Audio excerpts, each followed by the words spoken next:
Bismillahirrahmanirrahim. Assalamu alaikum dear students. Today we are going to discuss about neutralization reaction and the chapter is chapter number 2 acid bases and salts. Bismillahirrahmanirrahim. Assalamu alaikum dear students. हम आज discuss करेंगे neutralisation reaction. इससे पहले हम एक photograph के ज़रिए इस तमाम रिएक्शंस को समझने की कोशिश करते हैं। हम देखते हैं कि डेली लाइफ से एक एग्ज़ाम्पल के ज़रिए हम इसको समझेंगे। हनी कॉम्ब या हनी वेब जो होता है, जो हनी जिसके अंदर हनी को बनाती हैं हनी बीज़, तो उसके गिर्द सबसे ज़्यादा हनी बीज़ पाई जाती हैं जब कोई बच्चा या कोई भी जो है वो ह्यूमन बीइंग उसके करीब जाता है, तो वो डिफेंसिव अपना बिहेवियर जो है वो अडॉप्ट करती हैं और फिर उस बंदे पे या उस बच्चे पे अटैक कर देती हैं जो कि हनी कॉम्ब के करीब होता है। अब ऐसा क्यों होता है? क्योंकि जब वो स्टिंग जो है कि हनी जो है हनी बी जो है वो स्टिंग के ज़रिए जो वेनम है इंजेक्ट करती है inside the body of the any human be, जो कि हनी बी के कॉम्ब की तरफ बढ़ता है, तो वहाँ पे स्वेलिंग हो जाती है, एचिंग होती है, बर्निंग जो है वो सेंसेशन होती है। तो उसका बेसिक वजह क्या होती है कि वो जो स्टिंग है वो बेसिक इन नेचर है। तो उसकी रेमेडी क्या होगी? उसके लिए उसको रिमूव करने का तरीका क्या होगा कि बेकिंग सोडा जो है वो अप्लाई किया जाता है। अब बेकिंग सोडा जो अप्लाई किया जाए उसका मतलब क्या होगा कि बेकिंग सोडा एक बेस है, ठीक है, और जो हनी ने स्टिंग किया, डंग हनी बी ने जो स्टिंग किया, तो वो एसिडिक इन नेचर है। दोनों आपस में रिएक्शन करते हैं तो न्यूट्रलाइजेशन रिएक्शन हैपनिंग होता है और एरिया जो है वो stung by the honey bee वो न्यूट्रलाइजेशन प्रोसेस की वजह से रिलीफ उस एरिया में फील होता है।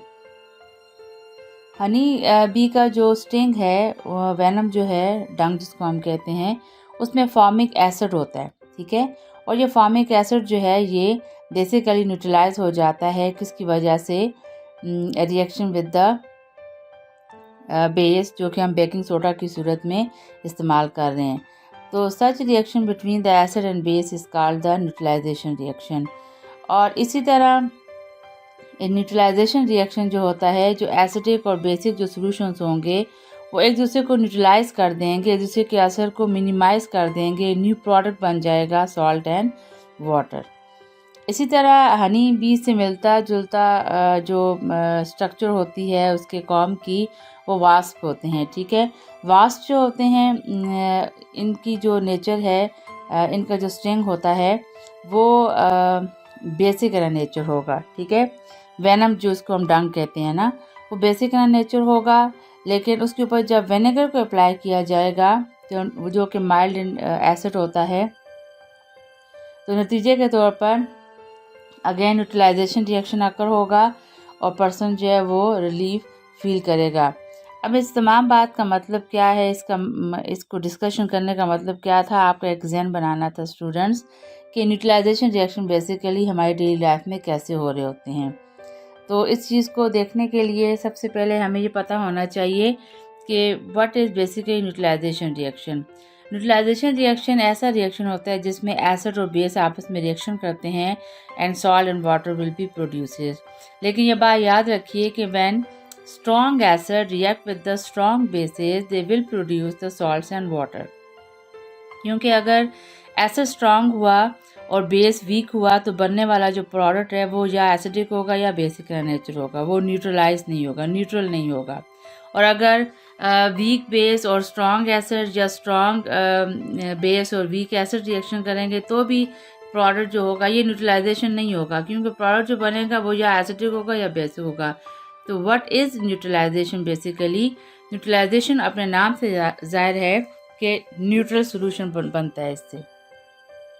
अब न्यूट्रल सोल्यूशन का मतलब क्या होगा?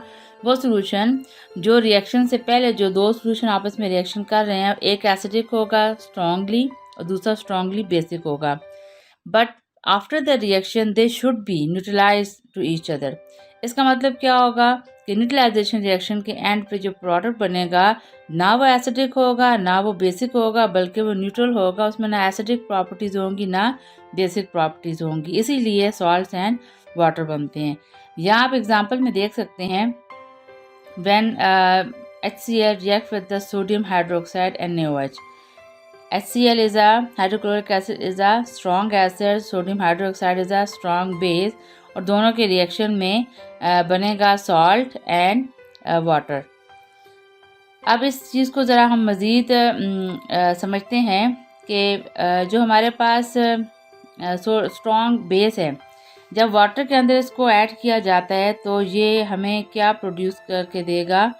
Whenever sodium hydroxide enters are dissolved in the water, तो सोडियम हाइड्रोक्साइड पानी के अंदर आयोनाइज हो जाएगा सोडियम आयंस की सूरत में Na positive and hydroxyl ion OH negative में। इसलिए स्ट्रॉन्ग बेस जो है हमारे पास स्ट्रॉन्ग एसिड जो है हाइड्रोक्लोरिक एसिड, ये वाटर के अंदर आयोनाइज होकर हाइड्रोजन आयन और क्लोराइड आयन बनाएगा।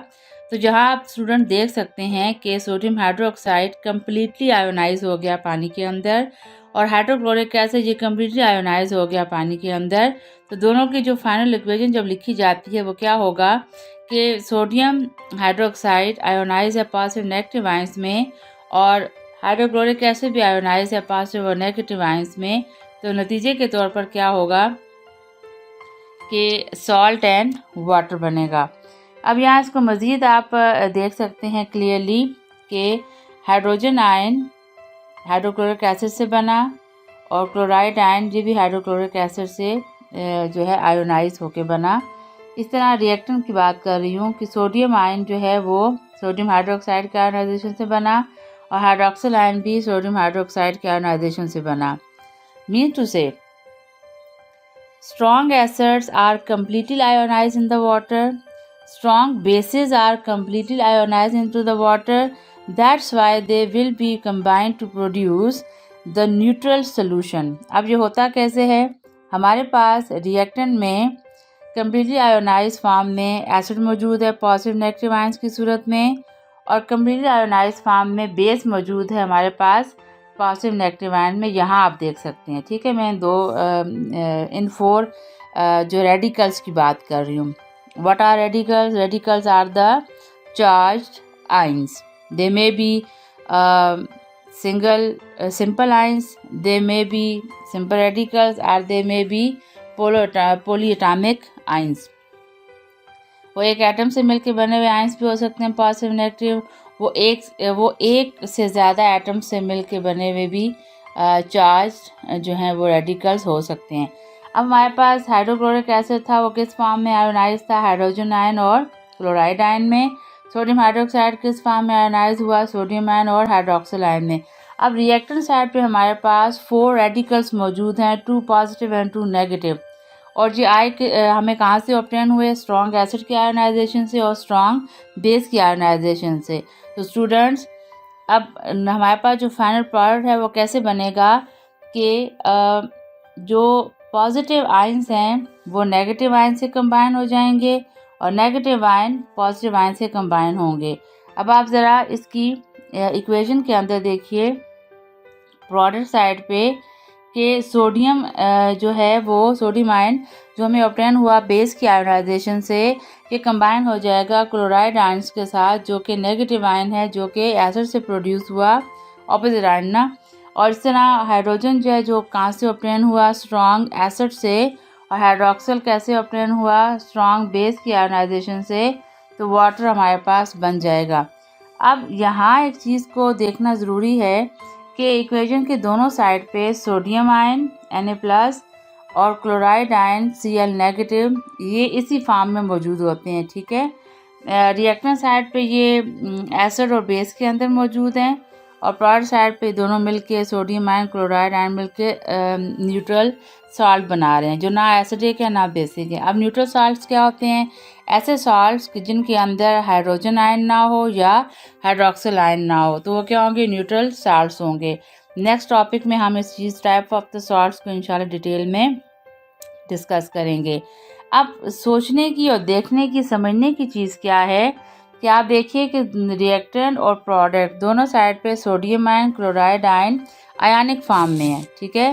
But hydrogen ion, hydroxyl ion ये आयनिक फॉर्म में रिएक्टेंट साइड पे से और प्रोडक्ट साइड पे इनके दरमियान कोवलेंट बॉन्डिंग क्रिएट होगी।